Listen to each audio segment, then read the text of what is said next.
नमस्कार दोस्तों, आज मैं गैलेक्टिक नॉलेज चैनल को लॉन्च कर रही हूँ और इसके थ्रू मैं चाइल्ड डेवलपमेंट सब्जेक्ट से रिलेटेड जो भी इंफॉर्मेशन है, जो भी नॉलेज है, इस सब्जेक्ट से रिलेटेड जो डेवलपमेंटल थ्योरीज़ हैं और जो भी महत्वपूर्ण जानकारी है वो मैं सभी पेरेंट्स को, स्टूडेंट्स को, साथ ही साथ एक तरीके से मैं कम्युनिटी को भी इसके बारे में इन्फॉर्म करना चाहूँगी।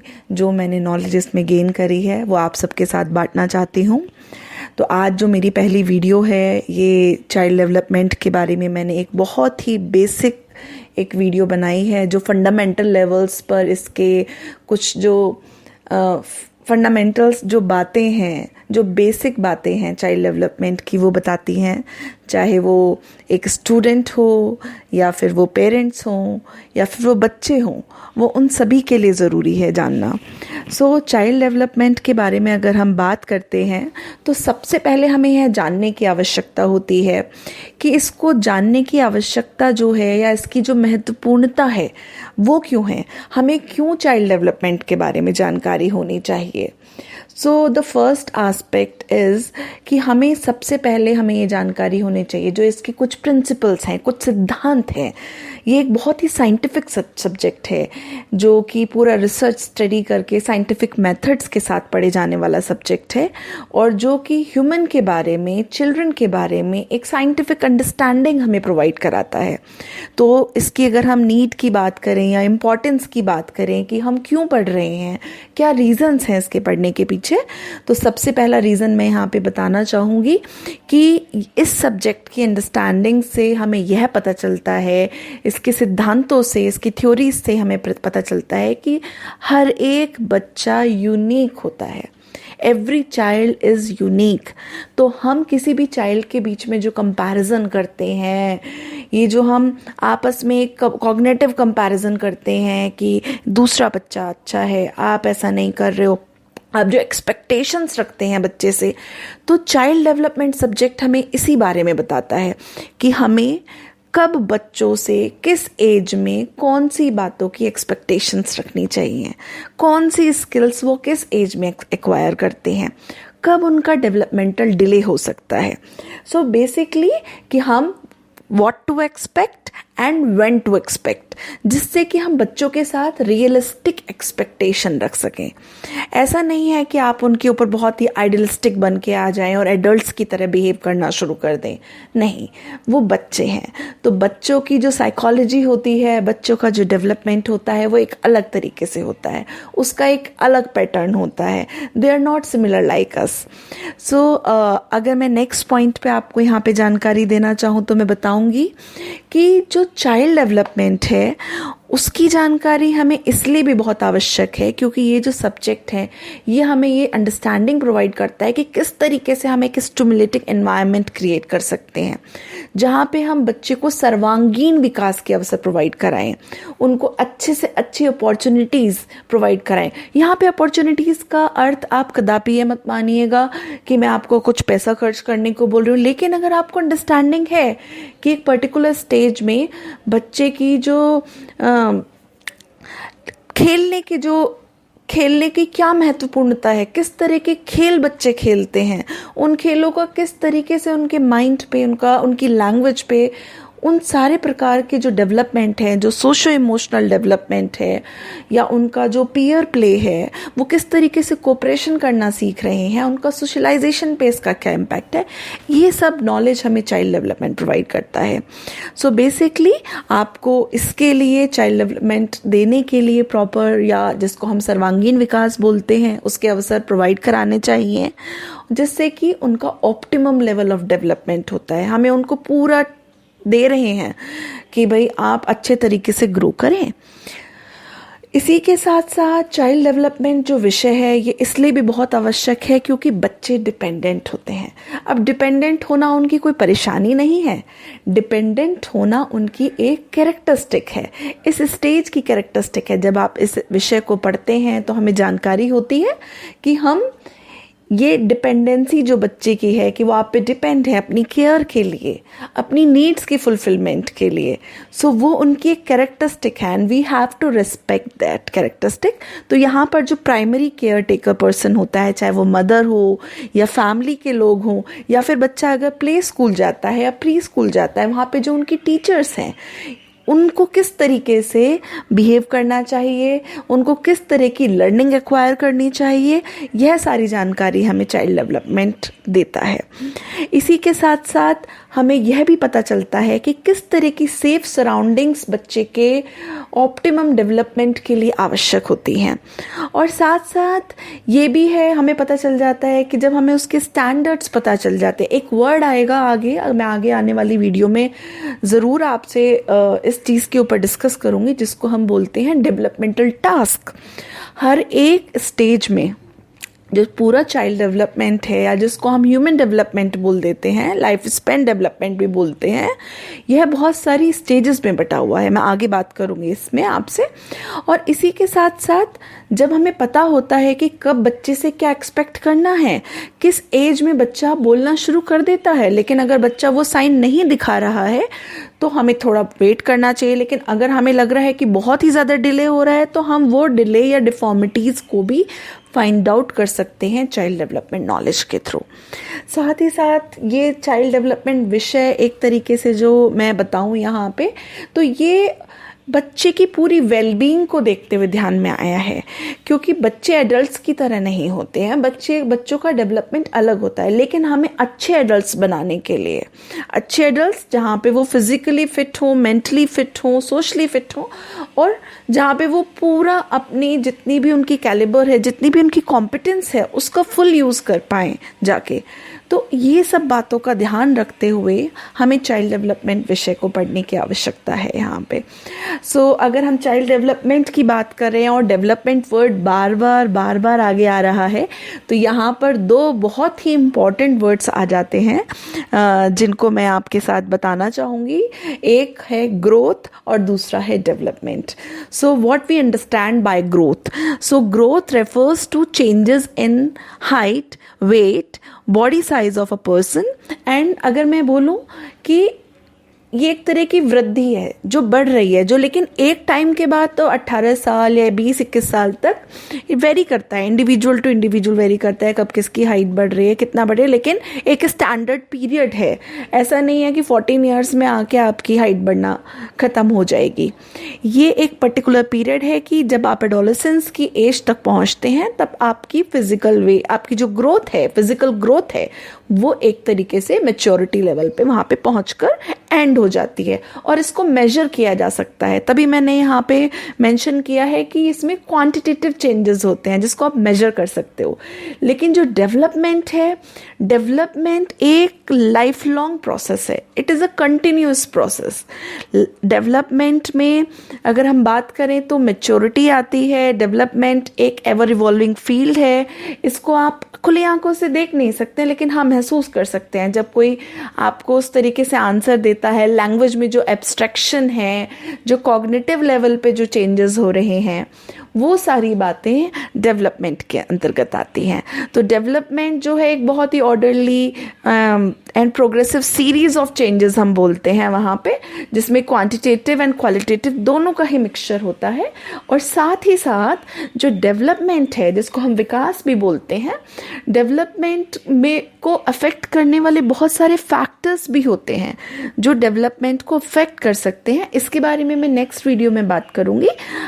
लेकिन डेवलपमेंट किस चीज़ को अफेक्ट करते हैं, जो मैंने क्योंकि आपसे फैक्टर्स की अभी बात करी है, तो जब हम डेवलपमेंट को समझने की बात करते हैं, देखिए एक ह्यूमन बीइंग है या एक चिल्ड्रन है, कोई वो ऐसी चीज़ तो नहीं है जिसको हमने टेस्ट किया और उसके सारे ही डेवलपमेंट को जान लिया। जो ह्यूमन बीइंग है या जो बच्चे हैं, वो बहुत ही कॉम्प्लेक्स एक तरह की पर्सनालिटी के साथ आते हैं, जिसको हम हर किसी को देख के नहीं पहचान सकते कि हाँ ये क्या है, ये क्या है। तो इसी तरीके से डेवलपमेंट को समझने के लिए बहुत सारे एरियाज में इसको कैटेगराइज किया गया है। तो जैसे कि हम फिजिकल डेवलपमेंट की बात करते हैं, इमोशनल डेवलपमेंट की बात करते हैं, लैंग्वेज डेवलपमेंट की बात करते हैं, साइको सोशल डेवलपमेंट की बात करते हैं, कॉग्निटिव डेवलपमेंट की बात करते हैं। साथ ही साथ कुछ और भी आते हैं, जैसे कुछ और नाम भी ले जाते हैं जो यहाँ पे मेंशन नहीं है। इंटेलेक्चुअल डेवलपमेंट अलग से बोल देते हैं कुछ लोग इसको मोटर डेवलपमेंट बहुत ही इंपॉर्टेंट है, जो फिजिकल डेवलपमेंट के साथ भी कुछ लोग पढ़ लेते हैं। तो फिजिकल डेवलपमेंट बेसिकली क्या है, इमोशनल डेवलपमेंट क्या है, और ये डेवलपमेंट्स जो हैं ये डेवलपमेंट्स के एरियाज हैं। तो चिल्ड्रन को पढ़ना, चिल्ड्रन को स्टडी करना या चाइल्ड डेवलपमेंट को समझने के लिए हमें इन्हीं सब डेवलपमेंटल डोमेन्स की इन डेप्थ अंडरस्टैंडिंग बहुत ज़रूरी है। तो physical development, emotional development, language development and cognitive development या अदर्स जो मैंने अभी नाम लिए, ये एक दूसरे से यहाँ पर रिलेटेड हैं। जैसे कि मान लीजिए, जैसे कि मैं अगर बात करूँ कि कोई जो पर्सन है, अगर उसका कॉग्निटिव डेवलपमेंट, कॉग्निटिव संज्ञानात्मक विकास, अगर मान लीजिए वहाँ पे मैं आईक्यू से, चलिए मैं आईक्यू की बात कर लेती हूँ, इंटेलिजेंस क्वेश्चन जिसको हम बोलते हैं। इंटेलिजेंस क्वेश्चन में जब हम बात करते हैं कि किसी का आईक्यू लेवल कम है, जिसको हम एमआर चिल्ड्रन भी बोल देते हैं, मेंटली रिटार्डेड बच्चे भी बोल देते हैं, अगर कोई बच्चा उस कैटेगरी में आता है तो डेफिनेटली हमने देखा है कि बहुत तरह की फिजिकल डिफॉर्मिटीज भी कभी कभी उसमें पाई जाती हैं। बहुत तरह के लैंग्वेज से रिलेटेड इश्यूज भी वहाँ पे देखने को मिलते हैं। वो बच्चे इमोशनल रेगुलेशन उस तरीके से नहीं कर सकते जिस तरीके से एक नॉर्मल चाइल्ड कर सकता है। उनका साइको सोशल जो सर्कल होता है, जो उनकी सोशल रिलेशनशिप है, वो भी कहीं ना कहीं उनके कॉग्निटिव डेवलपमेंट या उनके आईक्यू लेवल की वजह से वहाँ पे सफ़र कर सकती है। तो एक तरीके से एक जो डेवलपमेंट का एरिया है वो एक दूसरे डेवलपमेंट से इंटर रिलेट करता है। It is interlinking to each other. So it is very important कि आप ये बातें ध्यान में रखें। अगर हम यहाँ पर, अब हम चाइल्ड डेवलपमेंट की बात कर रहे थे, लेकिन चाइल्ड डेवलपमेंट एक फील्ड ऑफ स्टडी है जो कि डेवलपमेंटल साइकोलॉजी के अंदर आता है, जिसका अध्ययन हम करते हैं। लेकिन साथ ही साथ अगर हम चाइल्ड डेवलपमेंट को बात करें तो डेवलपमेंट केवल चिल्ड्रन होने तक लिमिटेड नहीं होता, ये पूरी लाइफ लॉन्ग प्रोसेस है। अभी मैंने आपको डेवलपमेंट की परिभाषा बताई कि development is a continuous and life long process and it is a ever evolving process, जो हमेशा इवॉल्व होता रहता है। कुछ ना कुछ नए चेंजेस वहाँ पर आते रहते हैं और इन्हीं चेंजेस की प्रकृति को समझा जाता है चाइल्ड डेवलपमेंट के थ्रू। सो बेसिकली जब हम चाइल्ड डेवलपमेंट की बात करते हैं तो हम ह्यूमन डेवलपमेंट की भी यहाँ पे बात करते हैं, जिसको हम मानव विकास कहते हैं। चाइल्ड डेवलपमेंट पे ही डेवलपमेंट खत्म नहीं होता, इसके बाद भी होता है। तो जो विभिन्न जो सिद्धांतवादी हैं इस सब्जेक्ट के, जो इसको समझने की जिन्होंने कोशिश की है, उन्होंने बहुत तरह से ह्यूमन डेवलपमेंट को या मानव विकास को समझने की कोशिश की है। इसमें उन्होंने सबसे इम्पॉर्टेंट जो पार्ट दिखाया है वो ये उन्होंने डेवलपमेंट को डिफरेंट पीरियड्स या डिफरेंट स्टेजेस में डिवाइड किया है। सो अगर कोई हम समझाना चाहें कि भाई अगर हम चाइल्ड डेवलपमेंट समझ रहे हैं तो चाइल्ड डेवलपमेंट हम कहाँ तक चाइल्ड मानते हैं एक बच्चे को, तो अगर हम एक कॉन्स्टिट्यूशनल जो एक एक्सप्लेनेशन है या डेफिनेशन है जो हमारे कॉन्स्टिट्यूशन ने दी है, वो 18 ईयर्स तक हमारी एज होती है। जो हमारी एक लीगल एज बताई गई है that is 18 years, up to 18 years हम बच्चे समझे जाते हैं। लेकिन जब हम बात करते हैं चाइल्ड डेवलपमेंट के पर्सपेक्टिव से तो इसमें बहुत सारे चेंजेस होते हैं, हर एक स्टेज सिमिलर नहीं होती है। तो ह्यूमन डेवलपमेंट को 8 स्टेजेस में डिवाइड किया गया है, जिसमें पहली स्टेज को हम प्रीनेटल पीरियड बोलते हैं या प्रीनेटल डेवलपमेंट पीरियड भी बोलते हैं। इसमें जब कंसेप्शन होता है, जब कोई महिला कंसीव करती है और उस टाइम से बेबी के बर्थ देने के टाइम तक हम उसको प्रीनेटल डेवलपमेंट पीरियड कहते हैं। आज मैं डिटेल में नहीं जाऊंगी, लेकिन मैं आपको बेसिक यहाँ पे नॉलेज देने की कोशिश कर रही हूँ। साथ ही साथ जो सेकंड जो स्टेज आती है, इसके बाद बर्थ होने के बाद जो फर्स्ट पीरियड शुरू होता है, जब बच्चा पहला दिन जो बर्थ लेने के बाद जब वो आता है दुनिया में तो इसको इन्फेंसी कहा जाता है, इन्फेंसी स्टेज कहा जाता है या इन्फेंसी पीरियड कहा जाता है, जिसकी अवधि जो होती है वो बर्थ से लेके 2 साल तक की एज तक होती है।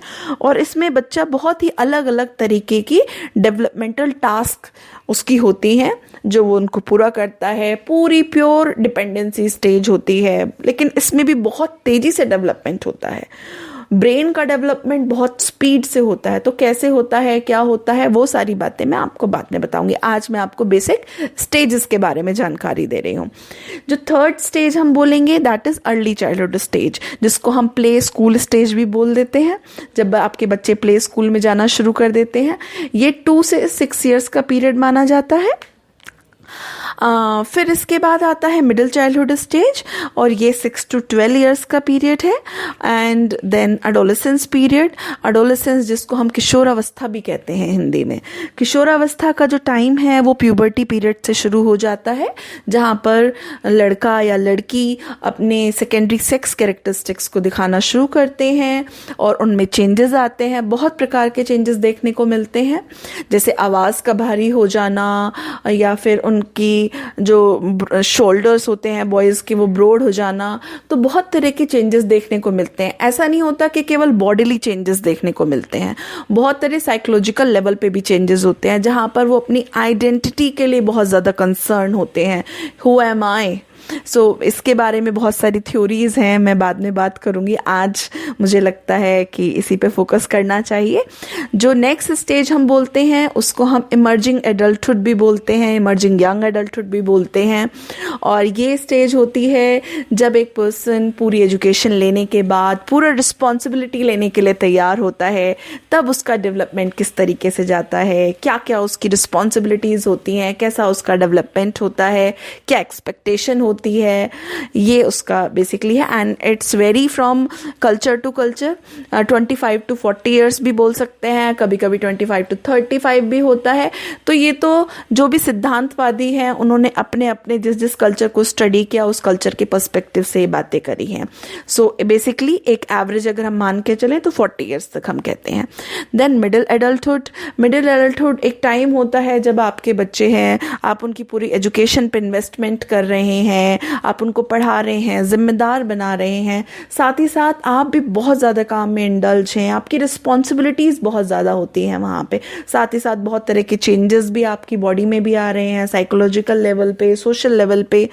तो ये मिडिल एडल्टहुड स्टेज है जो बहुत ही रिस्पॉन्सिबलाइज स्टेज मानी जाती है। फिर उसके बाद एक एज आती है जब आप रिटायर हो जाते हैं, अपने काम से रिटायरमेंट ले लेते हैं। लेकिन ये भी वेरी करता है, कल्चर टू कल्चर वेरी करता है कि कौन किस प्रकार के काम में संलग्न है। जैसे कि अगर मैं फार्मर्स की बात करूं तो फार्मर्स जो होंगे, बेसिकली डेफिनेटली फिजिकल जो डेवलपमेंट है वो डिस्ट्रक्शन की तरफ है। उतना हम एनर्जी नहीं दे सकते जितना हम पहले दे पा रहे थे, लेकिन फिर भी उनका पीरियड थोड़ा लॉन्ग होता है क्योंकि कोई ऐसी ऑफिशियली उनका रिटायरमेंट नहीं होता है। लेकिन यहाँ पर लेट एडल्टहुड जो है वो एक तरीके से लेट एडल्टहुड के बाद पर्सन एल्डरली पीरियड में मूव कर जाता है, जिसको हम बुढ़ापा कहते हैं। और बुढ़ापे के साथ साथ भी बहुत सारे चेंजेस देखने को मिलते हैं, जैसे कि मेमोरी जो है वो उसमें प्रॉब्लम्स आने लगती हैं, आपके डाइजेशन सिस्टम में जो आपके इंटरनल ऑर्गन्स हैं वो भी अलग तरीके से वर्क करते हैं। तो ये सारे जितनी भी 8 स्टेजेस हैं, ये कोई ऐसे फिक्स पीरियड नहीं है। It is very important to mention कि ये सारे कोई ऐसी फिक्स स्टेजेस नहीं है कि यहीं से यहीं तक ऐसे होता है। They are searched by developmental psychologist. लेकिन ये एक स्टैंडर्ड है जो आप मतलब हम कह सकते हैं जिसके ऊपर मान्यता मिली हुई है और लोग इनको पढ़ते हैं। लेकिन अगर आप और इन डेप्थ स्टडी करते हैं तो बहुत सारे कल्चर ऐसे हैं जहाँ पे एडोलेसेंस नाम का कोई पीरियड ही नहीं होता है। आई होप ह्यूमन डेवलपमेंट की 8 स्टेजेस के बारे में आप समझ पाए होंगे। जब नेक्स्ट में यहाँ पर ये सारी बातें मैंने आपको बताई हैं, ये बताना भी मेरे लिए बहुत इम्पॉर्टेंट है कि हम चाइल्ड डेवलपमेंट क्यों पढ़ रहे हैं। तो अगर हम चाइल्ड डेवलपमेंट की बात करते हैं, अगर मैं आपसे पूछूं कि बताइए चाइल्ड डेवलपमेंट, आप चाइल्ड किसे कहेंगे, तो आप कहेंगे कि हम तो 3-4 स्टेजेस हैं यहाँ पर, उसको हम यहाँ पे इंक्लूड करना चाहेंगे। Basically 4 stages. That means prenatal development से लेके अडोलेसेंस पीरियड तक। प्रीनेटल डेवलपमेंट जो गर्भाधान अवस्था है उसको फिर भी हम यहाँ पे अलग रख सकते हैं, लेकिन वो भी चाइल्ड डेवलपमेंट का सबसे इम्पॉर्टेंट और पहला जो पॉइंट है, जो स्टार्टिंग है, बिगनिंग है, वो वहीं से होती है। तो ये जो 5 स्टेजेस हैं स्टार्टिंग की, prenatal development, infancy, early childhood, middle childhood and adolescence period, ये सारी 5 सब स्टेजेस मैं इनको बोलूँगी, ये सब मिलके एक कलेक्टिव चाइल्डहुड को दर्शाती हैं एक तरीके से। हम जिसको बोल सकते हैं कि ये चाइल्डहुड स्टेज के अंदर की सब स्टेजेस हैं। तो ये सारी सब स्टेजेस के बारे में, इनमें क्या चेंजेस होते हैं, कब होते हैं, अब जो आप एक्सपेक्टेशन एक 12 से लेकर 18 साल के बच्चे से कर सकते हैं वो आप 6 से 12 साल के बच्चे से नहीं करेंगे, क्योंकि उसकी स्किल्स, उसकी कैपेबिलिटीज़, उसकी एबिलिटीज़ वो वहाँ पे डिफ़र करेंगी, उसको टाइम लगता है ये सब चीज़ें करने में। और ये जो फाउंडेशन ईयर्स हैं जिसको हम बोलते हैं इन्फेंसी और अर्ली चाइल्डहुड, ये बहुत ही ज़्यादा इम्पॉर्टेंट होते हैं कोई भी चीज़ों की फाउंडेशन डालने के लिए, तो प्रिपरेशन करने के लिए, रेडीनेस कराने के लिए। सो इनके ऊपर हमें ध्यान देना मतलब बहुत ज़रूरी है। तो ये सारी बातों के साथ आज की जो मेरी वीडियो है, आई होप मैं आपको जस्टिस कर पाई हूँ चाइल्ड डेवलपमेंट के बारे में, थोड़ी सी इनिशियल नॉलेज या फंडामेंटल नॉलेज देने के लिए कि बेसिक्स क्या हैं। अगर हम चाइल्ड डेवलपमेंट के बारे में समझना चाहते हैं तो हमें ग्रोथ, डेवलपमेंट, इसके बारे में हमें जानकारी होनी चाहिए। हम क्यों पढ़ रहे हैं, इसकी इम्पोर्टेंस क्या है, इसका स्कोप क्या है, क्यों हम इसे पढ़ रहे हैं, वो हमें पता होना चाहिए। साथ ही साथ हमें ये भी जानकारी होनी चाहिए कि ह्यूमन डेवलपमेंट को कितनी स्टेजेस में डिवाइड किया गया है। सो आज इसी सब नॉलेज के साथ मैं यहाँ पर समाप्त करती हूँ। आशा है कि आपको मेरे ये जो वीडियो है और इसके द्वारा जो मैंने नॉलेज आपके साथ शेयर करने की कोशिश की है आपको पसंद आई होगी। आपसे एक और रिक्वेस्ट करती हूँ कि प्लीज़ मेरे चैनल को आप सब्सक्राइब करिए और शेयर करिए, क्योंकि ये मेरा पहला एफर्ट है इस YouTube वीडियो के थ्रू। और जो चाइल्ड डेवलपमेंट के ऊपर ही मैं आगे और बहुत सारी डिटेल नॉलेज लेके आऊँगी, थ्योरीज़ के बारे में हम बात करेंगे, लाइफ स्पैन डेवलपमेंट की प्रिंसिपल्स के बारे में हम बात करेंगे। जो बहुत सारी थ्योरीज़ हैं जैसे सिगमंड फ्रॉइड है, एरिक एरिक्सन है, ये बहुत ही इंपॉर्टेंट थ्योरिस्ट हैं जिसके बारे में हमें जानना ज़रूरी होगा। तो इन्हीं सब बातों के साथ मैं यहाँ पे समाप्त करती हूँ। और मैंने ये आपको लास्ट स्लाइड में मैंने अपना लिंक दिया हुआ है सब्सक्राइब करने के लिए मेरे चैनल को। प्लीज़ इस पे जाकर सब्सक्राइब करिए एंड गैलेक्टिक नॉलेज को प्रमोट कराने में मेरी हेल्प करिए। Thank you so much. Bye.